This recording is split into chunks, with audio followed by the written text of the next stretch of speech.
do states with strict gun control laws see a decrease involving guns? I know you like this one. Yeah. Well, I think you can just open up a newspaper to know that that's not the case. We look at our cities with the strictest gun control: New York City, Baltimore, Maryland, Chicago, Illinois.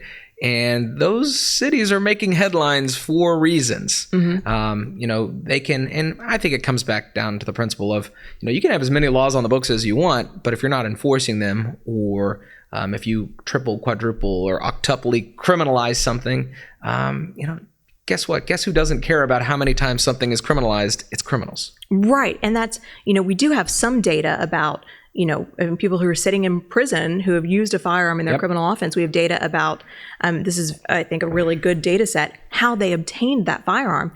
And more often than not, the answer is, I stole it. Or I bought it off the streets illegally when I wasn't allowed to buy one in a store. And so, you think, well, if we could just restrict, who can buy guns, we'll stop gun crime. Well, absolutely not, because the criminals are breaking laws. That's what they do. And we see, and again, we're kind of talking loosey-goosey, but big picture, we see states and countries, for that matter, that have strict gun control laws. There is an increased rate of home invasions, because criminals know, hey, if I kick down the door of this house, the chances that there's a gun on the other side of the door are lower.